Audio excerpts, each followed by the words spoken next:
भगवान श्री कृष्ण गीता का ज्ञान दे रहे हैं, लेकिन इसे सरल भाषा में समझाने के लिए मैंने कुछ बातें जोड़ी हैं ताकि इसे समझना और अपनाना आसान हो सके।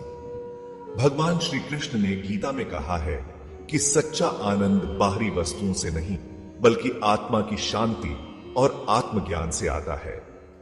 हम अक्सर अपनी खुशी को भौतिक वस्तुओं, लोगों और परिस्थितियों पर निर्भर कर देते हैं। हमें लगता है कि अगर हमें धन, सम्मान, सफलता या किसी विशेष व्यक्ति का साथ मिल जाए तो हम पूरी तरह से खुश हो जाएंगे। लेकिन जब हमें यह सब मिल भी जाता है तब भी हम भीतर से अधूरे और बेचैन महसूस करते हैं। श्री कृष्ण ने स्पष्ट किया कि जो व्यक्ति अपनी खुशी को बाहरी चीजों पर निर्भर करता है वह कभी संतुष्ट नहीं हो सकता, लेकिन जो व्यक्ति अपने भीतर की शांति और आत्मा के ज्ञान में आनंद खोजता है वही सच्चे आनंद का अनुभव कर सकता है। सच्चा आनंद वह होता है जो परिस्थिति के बदलने पर भी बना रहता है। अगर हमारी खुशी केवल बाहरी चीजों पर आधारित है तो जब वे चीजें चली जाएंगी तो हमारी खुशी भी चली जाएगी। लेकिन अगर हमारी खुशी हमारे मन और आत्मा की स्थिरता में है तो कोई भी बाहरी परिस्थिति हमें प्रभावित नहीं कर सकती। श्री कृष्ण ने यह भी कहा कि जब व्यक्ति अपने कर्तव्यों को बिना किसी स्वार्थ और अपेक्षा के करता है तो उसे आत्मिक आनंद की प्राप्ति होती है। हम अक्सर सोचते हैं कि जब हमें हमारी मनचाही चीज मिलेगी तब हम खुश होंगे, लेकिन वास्तविकता यह है कि खुशी एक मानसिक स्थिति है जिसे हम इस पल में भी महसूस कर सकते हैं।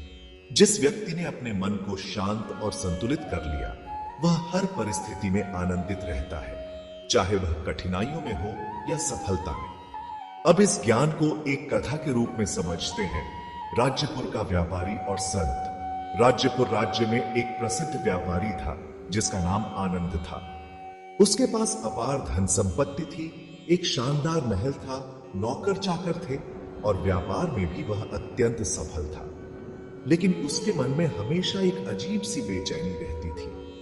उसने कई बड़े व्यापारियों को देखा था, लेकिन उनमें से कोई भी पूरी तरह संतुष्ट या खुश नहीं था।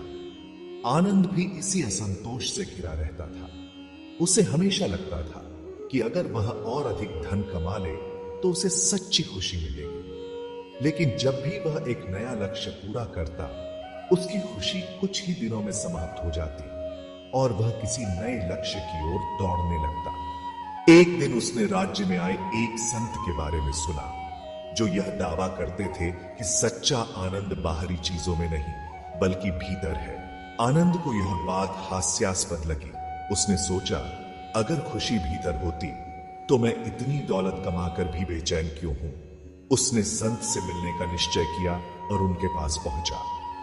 गुरुदेव, मैं जीवन में सब कुछ हासिल कर चुका हूं, लेकिन फिर भी खुश नहीं हूं। कृपया मुझे बताइए कि सच्चा आनंद कैसे पाया जा सकता है।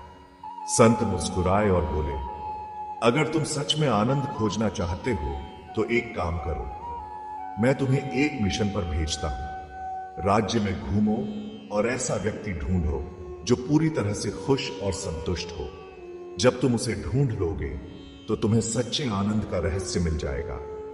आनंद को यह कार्य आसान लगा और वह तुरंत यात्रा पर निकल पड़ा। सबसे पहले वह एक धनवान व्यापारी के पास गया जिसने कई देशों में व्यापार फैला रखा था।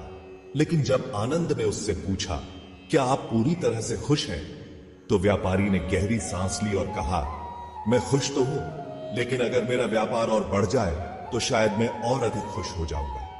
इसके बाद आनंद एक प्रसिद्ध राजा के पास गया जिसके पास विशाल राज्य, सेना और ऐश्वर्य था। उसने राजा से पूछा, महाराज, क्या आप पूरी तरह से संतुष्ट और आनंदित हैं? राजा ने उत्तर दिया, मैं खुश हूं, लेकिन मैं चाहता हूं कि मेरे पड़ोसी राज्य भी मेरे अधीन आ जाए, तभी मैं पूर्ण संतोष पा सकूंगा। आनंद आगे बढ़ता गया और उसने कई लोगों से यही प्रश्न किया। कुछ गरीब थे, कुछ धनवान थे, कुछ विद्वान थे तो कुछ साधारण लोग थे, लेकिन कोई भी पूरी तरह से संतुष्ट नहीं था। हर कोई किसी न किसी चीज की तलाश में था। किसी को और धन चाहिए था, किसी को और सम्मान, किसी को अधिक ज्ञान और किसी को प्रेम। आनंद निराश होकर संत के पास लौट आया और बोला, गुरुदेव, मैंने पूरे राज्य में घूमकर देखा, लेकिन मुझे कोई ऐसा व्यक्ति नहीं मिला जो पूरी तरह से खुश हो। हर कोई किसी न किसी चीज की तलाश में था। संत मुस्कुराए और बोले, यही सच्चाई है वत्स। जो व्यक्ति अपनी खुशी को बाहरी चीजों से जोड़ देता है वह कभी पूरी तरह से संतुष्ट नहीं हो सकता। जब तुम्हें एक चीज मिलती है तो मन तुरंत दूसरी चीज की ओर दौड़ने लगता है, लेकिन यदि तुम अपनी खुशी अपने भीतर खोजने लगो तो तुम्हें सच्चा आनंद मिलेगा। गुरुदेव, लेकिन यह कैसे संभव है? संत ने उत्तर दिया, भगवान श्री कृष्ण ने भगवत गीता में कहा है कि सच्चा आनंद आत्मा की शांति में है। जब तुम अपने कर्तव्यों को निष्काम भाव से करते हो और अपने जीवन को भगवान की योजना के रूप में स्वीकार करते हो तो तुम्हें सच्ची खुशी मिलेगी। बाहरी चीजें अस्थायी हैं, लेकिन आत्मा का ज्ञान स्थायी है। जब तुम्हारा मन स्थिर और शांत होगा तब तुम हर परिस्थिति में आनंदित रहोगे। यह सुनकर आनंद की आंखें खुल गई। उसने समझ लिया कि सच्ची खुशी केवल अधिक धन या सफलता में नहीं, बल्कि मन की स्थिरता और आत्मा की शांति में है। उसने निश्चय किया कि अब वह अपने जीवन में इस ज्ञान को अपनाएगा। यही भगवान श्री कृष्ण का संदेश है। सच्चा आनंद बाहरी चीजों से नहीं, बल्कि आत्मा की शांति और संतुलन से आता है। जब हम इस अवस्था को प्राप्त कर लेते हैं तो हमारा जीवन न केवल खुशहाल होता है, बल्कि सच्चे आनंद से भर जाता है। यही श्री कृष्ण का संदेश है और यही जीवन का सच्चा मार्ग है।